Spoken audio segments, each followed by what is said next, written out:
안녕하십니까. 네, 총리님, 김진표 전 국회의장 회고록 보셨습니까? 아직 못 봤습니다. 못 봤습니까? 신문 기사는 봤습니까? 네, 신문 기사는 봤습니다. 네, 그럼 내용은 대충 아시겠네요. 제가 정확히 그 김진표 의장의 워딩을 다 알고 있다고는 하기 어렵습니다만 전체적인 내용은 읽었습니다. 네, 이태원 참사를 놓고 특정 세력에 의해 유도되고 조작된 사건일 가능성도 배제할 수 없다라고 윤석열 대통령이 말했다고 얘기했습니다. 어떻게 생각하십니까? 저는 그 문제에 대해서는 어제 운영위원회에서 충분히 질의도 있었고 답변도 있었다고 생각합니다. 어떻게 생각하십니까? 총리님의 생각을 얘기해 주세요. 저는 그 문제는 전혀 제가 들어본 적이 없기 때문에 제가 거기에 대해서 뭐라고 말씀드리기가 어렵겠습니다. 이 말 속에는 윤석열 대통령의 마음의 자세, 태도가 너무 명확합니다. 159명의 희생자는 안중에도 없고 자기 식구인 행정안전부 장관 챙기기에 급급하는 모습이죠.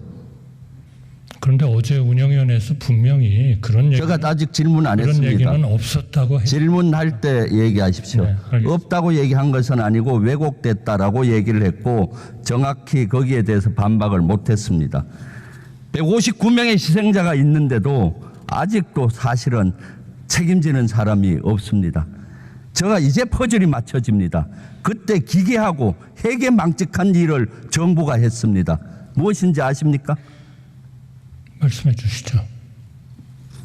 저희 분향소에 위패도 없이 영정사진도 없이 국화꽃 앞에 국민들께 조문하게 했습니다. 5,000년 역사를 통해서 동방예의지국에서 이런 적이 있나요? 이제 맞춰지는 거예요. 이 윤석열 대통령의 태도가 이러하니까 이런 거죠. 그리고 책임지는 사람도 없어요. 정치적인 책임 누구 집니까? 왜 이 행정부 장관과 국무총리 아직도 여기 계시죠? 아니 의회에서 탄핵을 하셔가지고 탄핵 재판까지 받으셨지 않습니까?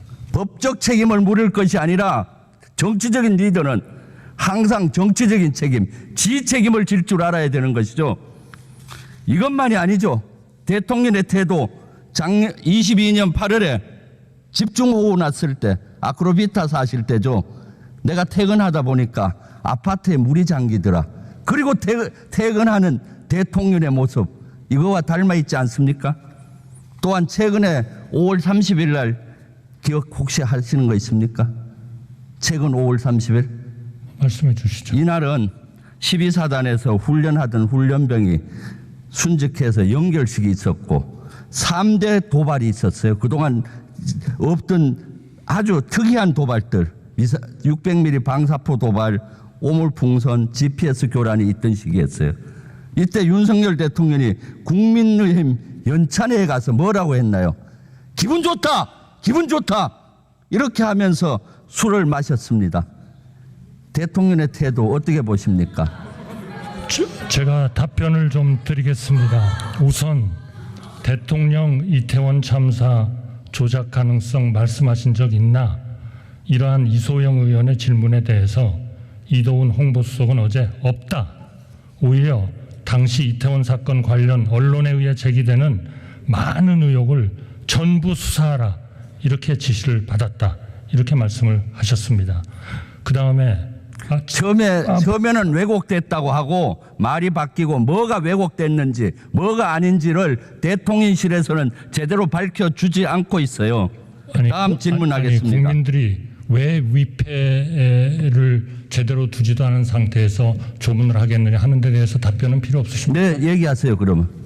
우선 당시에 여러 번 저희가 설명을 드렸습니다. 저희가 중대재난재해본부도 만들었고 제가 본부장을 맡았습니다. 당시에 우리 돌아가신 분들이 본인들의 그 희생자들에 대한 사진을 거기에 내지 않겠다고 하는 분들이 여러 분 계셨습니다. 저희가 정부가 물론 경찰이 그런 신고를 받고 제대로 대응을 못한 부분은 있지만 저희로서는 최대한 그런 유가족들의 개인적인 생각을 존중해야 된다고 판단했습니다. 그분들이 원하지를 않으시는 분들이 많았습니다. 그러나 그렇다 해서 저희가 저희가 조문을 할 수 있는 거를 마냥 늦출 수는 없기 때문에 궁여지책으로 일단 그렇게 만들어 드리고 다음에 그분들이 그렇게 사진을 해도 좋다고 했을 때는 다 그렇게 저희가 그 사진을 또 위패를 그렇게 제대로 했다는 말씀을 드립니다. 네, 이 지경이 되니 저는 우리 의원님께서 예비역 대장으로서 총리님, 그런 모든 거를 잘 아시리라고 생각을 총리님, 왜 그런 거를 자꾸 왜곡하시고 왜 딴 쪽으로 말씀을 하십니까? 국민들이 어떻게 보시겠습니까? 우리 정부와 또 우리 국회를. 총리님, 장례식장 갔는데 부모가 돌아가신 장례식장 갔을 때 위패도 영정사진도 없이 국화꽃만 있으면 뭘 하겠어요? 이상하다, 기괴하다, 사인에 대해서 폐륜이다 이렇게 얘기하지 않겠습니까? 다음 질문하겠습니다. 당시 가족들이 다음 그런 거를 질문하겠습니다. 원하지 않으셨습니다. 네. 그러니까 국민청원이 이루어지고 있는 겁니다. 탄핵청원. 국민청원과 지금 탄핵청원 몇 명 이루어지고 있는지 아십니까? 마십시오. 국민들이 또 혼동합니다. 잠깐만요. 네. 부위원장님, 부의장님 어디 가셨어요? 예. 요 시계 멈추시고 경고해 주세요. 물을 때 답변해야지. 제가 물을 때 계속 말을 섞으니까 질문을 할 수가 없습니다. 예. 부의장님 경고해 주십시오. 예. 잠깐만요. 질문이 진행되는 중에는 가급적 듣고 답변은 나중에 해주시길 바라고, 그 다음에 질문하시는 분도 충분히 답변할 시간을 보장해 주시길 바랍니다. 지금 탄핵청원 몇 명 돌파하고 있는지 아십니까? 몇십만 명이 된 걸로 알고 있습니다. 몇 명요? 몇십만 명이 된 몇십만 명요? 몇십만 명 되는 걸로 알고 있습니까? 네. 91만 명이 넘고 있습니다. 꼭 100만 명을 돌파하고 있습니다. 그 탄핵청원 사유가 뭔지 아십니까? 글쎄 말씀해 주시죠. 거기에는 5가지가 나와 있습니다. 최상병 수사 외압의혹, 김건희 여사 특검법 거부, 한반도 전쟁 위기 조장, 일제 강제 동원 피해 친일 해법 강행, 후쿠시마 핵오염수 해양 투기 방조입니다. 전혀 동의할 수가 없네요. 동의하기가 대통령 어려운 것들이 탄핵에 많습니다. 대한 청원이 있는데도 국무총리님은 그거 한 번 안 봤습니까? 답변할 시간을 네네. 주십시오. 우선 그 하나하나의 요인들에 대해서 저는 대부분은 동의하기가 어렵습니다. 후쿠시마 우리가 몇 개월 동안 정말 정부와 국회가 치열하게 논쟁했습니다. 최근에 거기에 대한 질문조차도 없으시지 않습니까? 왜 질문이 없으십니까? 그렇게 중요한 거고 100만 수산인을 다 죽이는 거라고 생각하셨으면 지금쯤 100만의 수산인이 죽었는지 보시고 왜 그때 잘못 말씀을 하셨는지 사과하셔야 되는 거 아니에요?